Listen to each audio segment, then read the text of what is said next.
Alors, dans cette vidéo, nous allons mettre en application la fonction ci afin de nous permettre de calculer la TVA sur un montant hors taxe en fonction d'un code. Parce que dans la vidéo précédente, nous avons dit que la fonction ci devait effectuer un test logique et ensuite, après, Excel devait poser certaines actions selon le résultat de ce test logique. Alors, je vais me positionner dans cette cellule. Je clique à l'intérieur et je vais cliquer dans la barre de formule. Nous allons ensemble analyser cette formule. Je me positionne au tout début de ma fonction ci. Après avoir cliqué juste devant ci, Excel va me donner des orientations pour me permettre de remplir correctement cette fonction. Donc j'aurai besoin de savoir exactement quels paramètres je dois placer pour que cette fonction puisse être utilisée correctement. Alors en premier lieu, Excel me demande d'indiquer mon test logique. Quel est le test qui doit être effectué? Le test est effectué dans la première partie. Vous remarquez que je vais écrire le test, ensuite il y a une virgule, ensuite il y a la valeur si vrai, et puis il y a la virgule, puis à la fin il y a la valeur si faux, et on ferme les parenthèses. Examinons ensemble cette formule. Alors, on va faire une première analyse à notre niveau. Est-ce que la valeur qu'il y a dans B7 est identique à la valeur qu'il y a dans B2? C'est vrai, parce qu'il y a l'opérateur d'égalité. 1 est égal à 1. Donc, la valeur est vraie. Alors, quel est le comportement de cette fonction si le résultat du test est vrai? Alors, Excel devra faire A7 multiplié par B2. Donc, nous aurons 57.0 multiplié par le 20%. Alors, dès qu'il a effectué 57.07 par le 20%, directement cette partie d'après ne sera pas considérée. Donc, Excel va s'arrêter juste au niveau de la valeur si vrai et tout ce qui va rester là-bas va tomber. Alors, dans le deuxième cas, je me positionne dans la cellule et je vais recopier cette formule là-bas. Je vais me positionner dans la cellule et nous allons examiner ensemble ce qui va se passer. On va vérifier ceci. Est-ce que ce qu'il y a dans B8 est égal à ce qu'il y a dans A2? B8, nous sommes là-bas. A2, c'est de l'autre côté. 2 est égal à 2, c'est vrai. Donc, Excel va faire A8 multiplié par le 5% et il va s'arrêter là-bas. Simplement parce que le test a été réalisé. Et le résultat que nous avons, c'est 5. Mais si maintenant je venais changer, que je mettais 1 là-bas, le résultat devient 19 simplement parce que 1 est différent de 2. Alors, si c'est faux, Excel va laisser cette partie du milieu. Donc, comme 1 n'est pas égal à 2, qu'est-ce que Excel devra faire dans ce cas-là?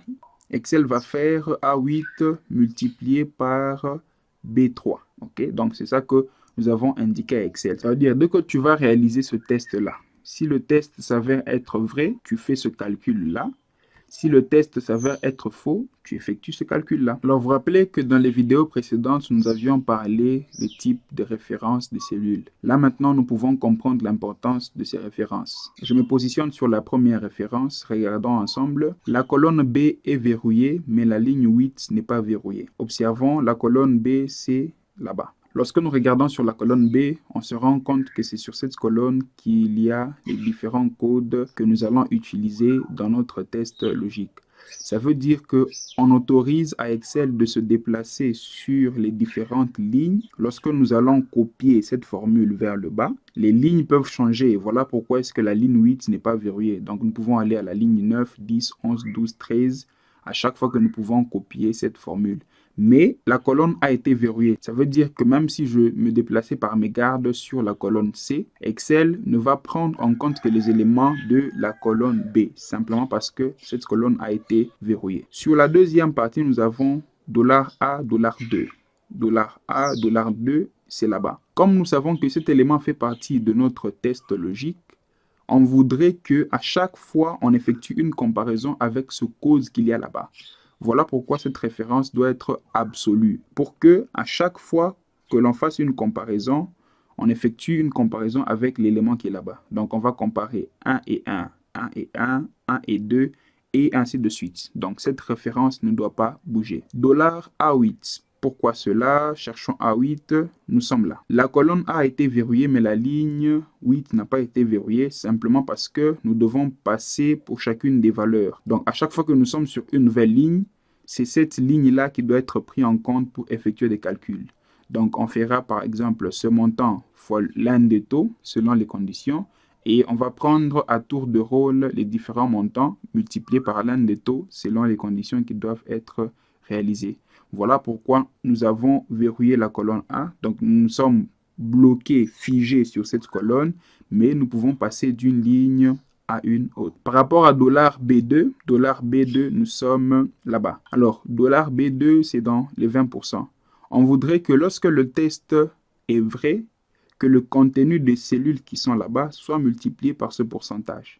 Donc, cette cellule également doit être en absolu. Parce que si elle n'est pas en absolu, elle va aussi commencer à se réadapter et on risque d'avoir des erreurs. Comme nous savons que tous les montants en hors taxe doivent être multipliés par ce taux, nous rendons cette cellule absolue. Alors, je me positionne sur l'autre partie. J'ai $A8, nous avons expliqué ça là-bas, et $B3. C'est pour dire que je rends cette cellule absolue lors de mes calculs. Alors, comme nous l'avons précédemment vu, lorsque vous voulez changer la nature de la référence de votre cellule, vous vous positionnez sur la référence à question et vous appuyez sur la touche F4 de votre clavier, donc la touche de fonction. Une fois, je passe en mixte, 2 fois, je suis en mixte, 3 fois, je suis en relatif et la 4e fois, je reviens dessus. Donc, ça vous permet de pouvoir changer les types de références selon que vous appuyez une ou plusieurs fois sur la touche de fonction F4. Alors, vous savez désormais comment utiliser la fonction si lors de vos calculs. À partir de là, je peux facilement recopier cette formule vers le bas. Je sais que le résultat est bon simplement parce que nous avons placé correctement les dollars devant chacune des références de nos cellules.